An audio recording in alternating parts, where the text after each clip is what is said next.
Terima kasih Anda masih bersama kami. Bagi Anda yang baru saja bergabung, kami hadirkan kembali sejumlah berita menarik hari ini. Beri perlindungan terhadap 3 saksi, Lembaga Perlindungan Saksi dan Korban ikut menyelidiki kasus pembunuhan ASN Iwan Budi lantaran pelaku tak kunjung terungkap.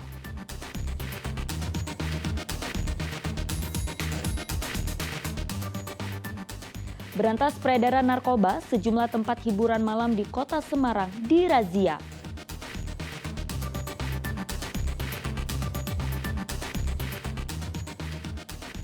Siasati mahalnya harga BBM, para siswa SMK di Banjarnegara menciptakan motor trail bertenaga listrik.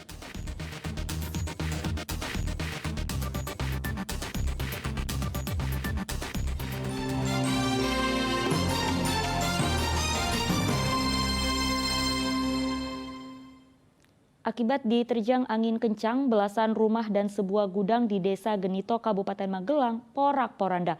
Beruntung tidak ada korban jiwa. Belasan rumah yang berada di Dusun Gopaan, Desa Genito, Kecamatan Windusari, Kabupaten Magelang, porak-poranda setelah diterjang angin kencang yang bersamaan dengan hujan deras pada Sabtu sore. Kuatnya hempasan angin juga membuat 2 gudang tembakau milik warga rata dengan tanah. Usai kejadian, tim BPBD yang bekerja sama dengan relawan yang dibantu warga lainnya melakukan pengecekan dan pendataan serta bergotong royong untuk perbaiki rumah warga. Bahan-bahan bangunan yang rusak dari pihak desa insya Allah akan membantu seberapa nanti pembantuan dari desa kita bagi-bagikan orang rumah-rumah yang terdampak adanya puting beliung ini. Seperti suara apa ya? Seperti kading jedot tidak karu-karuan. Jadi saya langsung keluar ternyata gubuk saya sudah rubuh. Seng mumbul-mumbul semua dari kamar iringan sebelah utara itu sudah balik semua, asbes kabur semua. Tak ada korban jiwa dalam peristiwa ini, namun sedikitnya 16 rumah mengalami kerusakan berat, sedang, dan ringan. Wahyudiono melaporkan dari Kabupaten Magelang.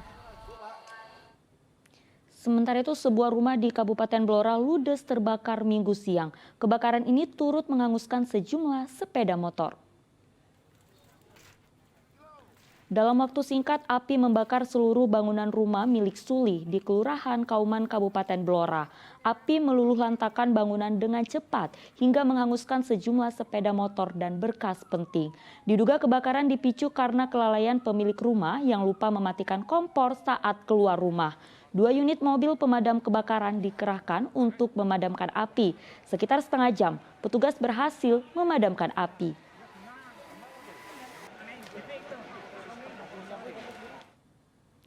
Dua orang terjaring menggunakan obat terlarang dalam razia sejumlah tempat karaoke di Kota Semarang. BNN masih mendalami izin dan peruntukan obat yang digunakan pengunjung karaoke. Badan Narkotika Nasional Gabungan merazia sejumlah tempat hiburan malam di Kota Semarang. Razia dilakukan karena ditengarai peredaran narkoba mulai marak seiring melandainya kasus COVID-19. Salah satu lokasi yang dirazia adalah tempat karaoke di wilayah Semarang Barat. Petugas menggeledah satu persatu para pengunjung. Tidak hanya itu, petugas juga memeriksa pupil mata hingga tes urin. Hasil razia, petugas mendapati 2 orang menggunakan obat terlarang. Hasilnya adalah 2 orang positif benzo. Ya.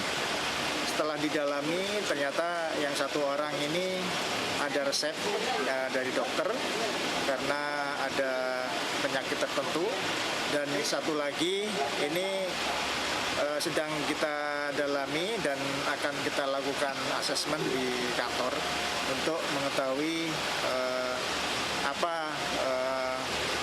untuk apa penggunaan benzonya ini. Razia serupa akan terus dilakukan agar Jawa Tengah benar-benar bebas dari narkoba. Agus Hermanto melaporkan dari Kota Semarang.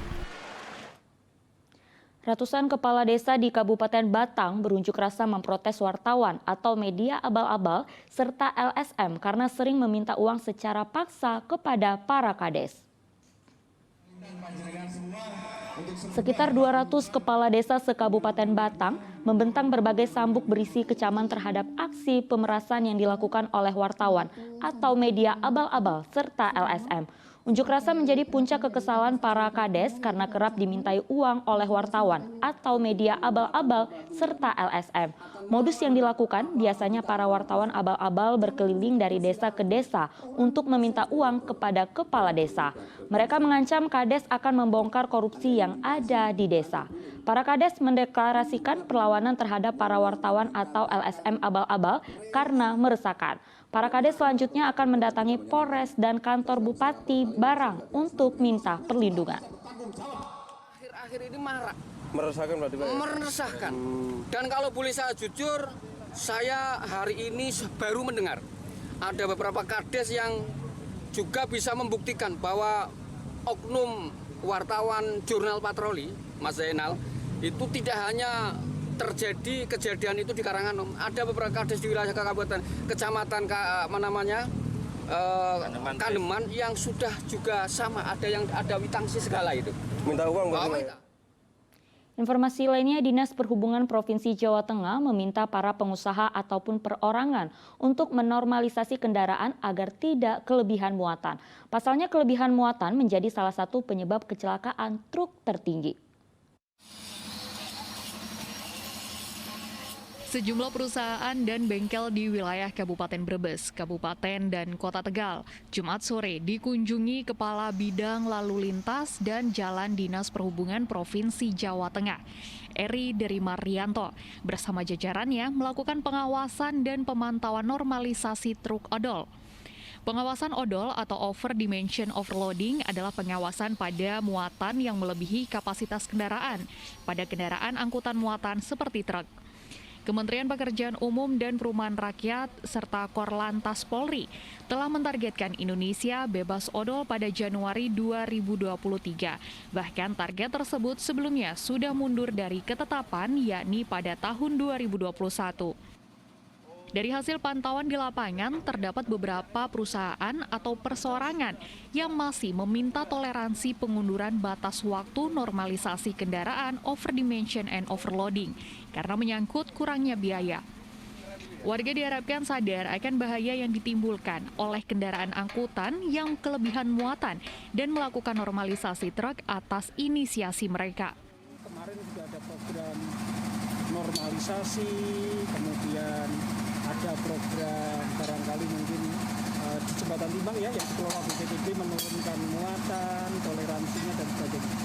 Roadmap-nya masih di tahun 2023, tapi dengan berbagai masukan kita belum tahu perkembangannya, tapi informasi terakhir kita masih mengacu di roadmap. Kemudian beberapa kali Kementerian Perhubungan juga mengundang termasuk kepada Disub Jawa Tengah. Ketua Organisasi Angkutan Darat Kota Tegal, Popo, mengaku di wilayahnya sekitar 70% kendaraan yang kelebihan muatan atau odol sudah dinormalisasi. Pihaknya terus melakukan pendekatan kepada pengusaha agar mau menormalisasi kendaraan yang tidak sesuai aturan. Besok sudah zero odol. Itu harapan Ketua Organisasi Kota Tegal seperti itu. Jadi kami juga ikut membantu anggota dan pemerintah supaya anggota kami itu mentaati peraturan yang ada. Kelebihan muatan pada kendaraan angkutan menjadi salah satu penyebab kecelakaan truk tertinggi, karenanya dengan menghadirkan tempat hingga karoseri atau penutup kerangka kendaraan, minimal bisa memudahkan pemilik kendaraan untuk bisa normalisasi, karena ketinggian dan lebar kendaraan sudah ada aturannya. Sugiartono melaporkan dari Kota Tegal.